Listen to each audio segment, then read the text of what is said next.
പ്രിയപ്പെട്ട ചെറുപ്പക്കാരെ, നമ്മുടെ സമ്പാദ്യങ്ങളെല്ലാം എത്രമാത്രമാണ് നമ്മൾ കളികൾക്ക് വേണ്ടി, സ്പോർട്സിന് വേണ്ടി ചെലവഴിക്കുന്നത്? റോഡ് നീളെ നടന്നു വരുമ്പോൾ കാണുന്നത് മെസ്സിയുടെയും ക്രിസ്ത്യാനോയുടെയും അതുപോലെ തന്നെ നെയ്മറിൻ്റെയും കൂറ്റൻ അമ്പരച്ചുംബിയായ കട്ടൗട്ടുകളാണ് കാണാൻ സാധിക്കുന്നത്. ആരാണിതൊക്കെ വെക്കുന്നത്? മുസ്ലിമീങ്ങളായ ചെറുപ്പക്കാരാണ്, വേറെ ആരുമല്ല. കളി കാണുന്നതിനോ കളി നിങ്ങൾ ആസ്വദിക്കുന്നതിനോ ഒന്നും ഞങ്ങൾ എതിർത്തു പറയുന്നില്ല, വേണ്ട എന്ന് പറയുന്നില്ല, നിങ്ങൾ ആസ്വദിച്ചോളൂ. പക്ഷേ ഈ കാണിക്കുന്നത് അള്ളാഹുവിനോടുള്ള വെല്ലുവിളിയായിട്ട് പലപ്പോഴും തോന്നാറുണ്ട്. എന്തിനാണിതൊക്കെ? എന്താണ് ഇതിൻ്റെയൊക്കെ ആവശ്യം? എന്താണ്? എവിടെയോ അർജന്റീനയിലുള്ള മെസ്സിയുടെ കട്ടൗട്ട് ഈ കേരളത്തിൽ നമ്മൾ ഉയർത്തുന്നത് കൊണ്ട് നമ്മൾക്ക് എന്ത് ലാഭമാണുള്ളത്?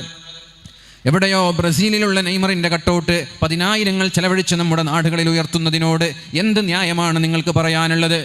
എത്രയെത്ര തോരണങ്ങളാണ്, എത്രയെത്ര ഫ്ലെക്സ് ബോർഡുകളാണ്, എത്രയെത്ര കട്ടൗട്ടുകളാണ് കാസർഗോഡ് നിന്ന് കോഴിക്കോട് വരെ വരുമ്പോൾ നിറഞ്ഞു നിൽക്കുന്നത് റോഡിൻ്റെ ഇരുവശങ്ങളിൽ.